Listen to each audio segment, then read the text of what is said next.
নমস্কার। ভারতে এমন একটা ইন্ডাস্ট্রি আছে যা আমাদের টাকা পয়সার লেনদেনের ধরনটাই একেবারে বদলে দিচ্ছে, আর সেটা হলো ফিনটেক। একে বলা হয় সানরাইজ ইন্ডাস্ট্রি, মানে উদীয়মান শিল্প।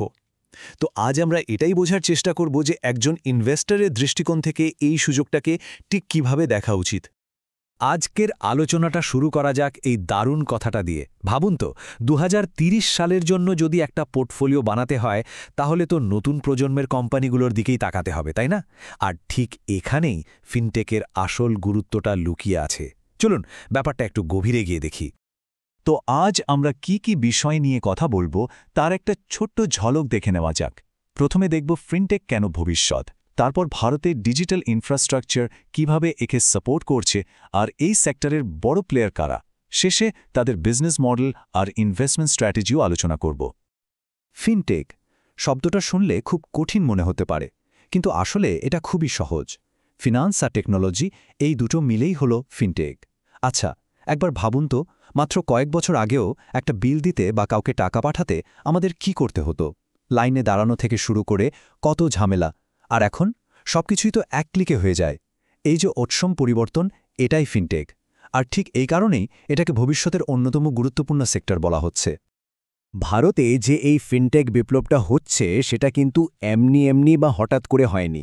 এর পেছনে সরকারে তৈরি করা একটা জবরদস্ত ডিজিটাল ফাউন্ডেশন আছে। তো চলুন দেখে নেওয়া যাক সেই ফাউন্ডেশনটা ঠিক কিসের উপর দাঁড়িয়ে আছে। এই তিনটে জিনিসকে, মানে ইউপিআই, ওএনডিসি আর সম্মতিকে, একটা বড় পরিকল্পনার তিনটে ধাপ হিসেবে ভাবতে পারেন।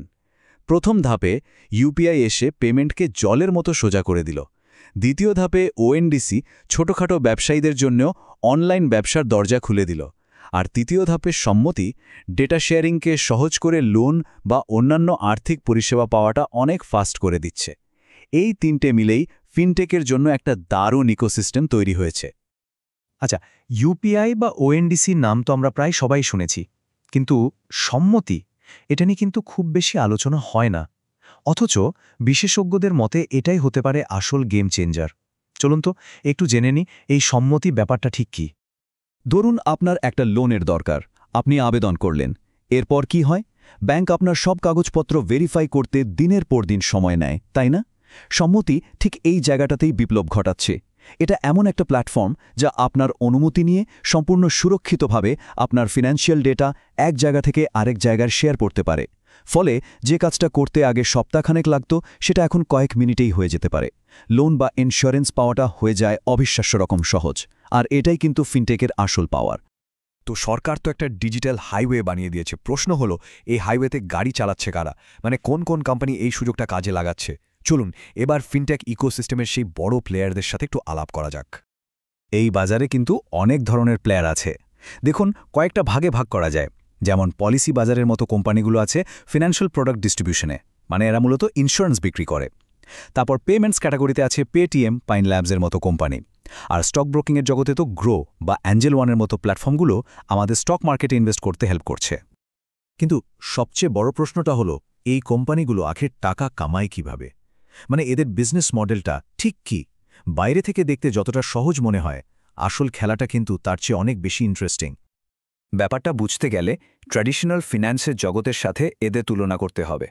পুরনো দিনের ব্যাংক বা মিউচুয়াল ফান্ড কোম্পানিগুলো দুনিয়াটা হলো একটা রেড ওশান, মানে এমন একটা সাগর যেখানে সবাই একে অপরের সাথে এমনভাবে লড়াই করছে যে জল একেবারে লাল হয়ে গেছে। কিন্তু ফিনটেক কোম্পানিগুলো এই লড়াইয়ের মধ্যে যাচ্ছেই না। ওরা একটা নতুন খেলা খেলছে। ওরা সরাসরি কাস্টমারের সাথে সম্পর্ক তৈরি করছে।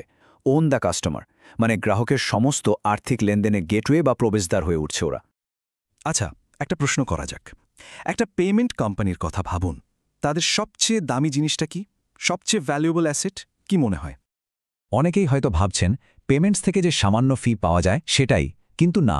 আসল উত্তরটা হলো লক্ষ লক্ষ কাস্টমার আর তাদের ডেটা। পেমেন্ট বিজনেসটা আসলে একটা উপায় যার মাধ্যমে ওরা বিপুল সংখ্যক গ্রাহককে নিজেদের প্ল্যাটফর্মে নিয়ে আসে। আসল খেলাটা শুরু হয় এরপরে। এই চার্টটা দেখলেই পুরো স্ট্র্যাটেজিটা একদম পরিষ্কার হয়ে যাবে। ভালো করে দেখুন, পেমেন্ট ফি থেকে আয় কত? মাত্র 10%। তাহলে আসল টাকাটা আসছে কোথা থেকে?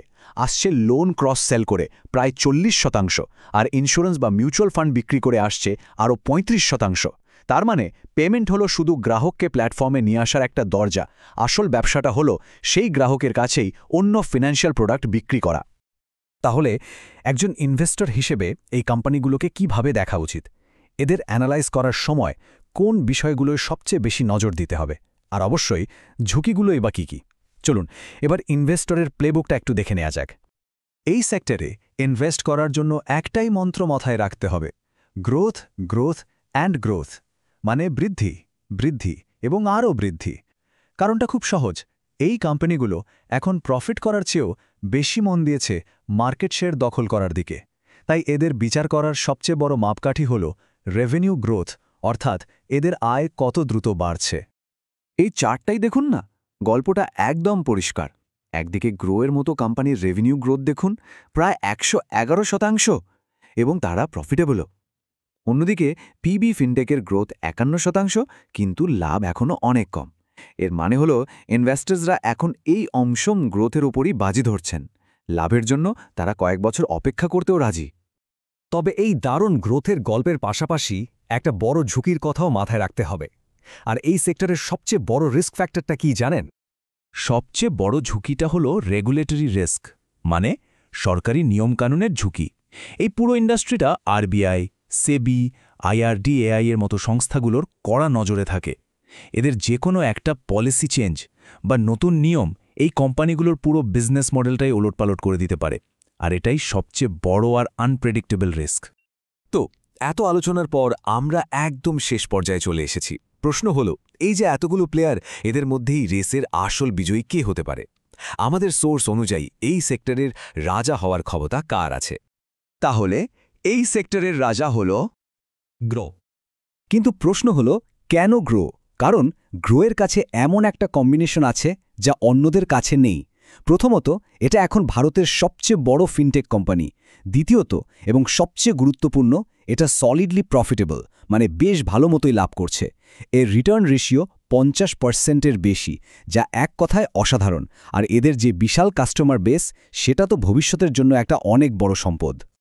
তাহলে শেষ প্রশ্নটা এখানে এসে দাঁড়ায়, টেকনোলজি যখন টাকা পয়সার মানেটাই নতুন করে লিখে দিচ্ছে, তখন ভারতের কোটি কোটি মানুষের ওয়ালেট দখলের এই দৌড়ে শেষ পর্যন্ত জিতবে কে? লড়াইটা কিন্তু সবে শুরু হয়েছে, আর আগামী দিনে এটা আরও জমজমাট হতে চলেছে। এই সেক্টরটার উপর অবশ্যই নজর রাখতে হবে।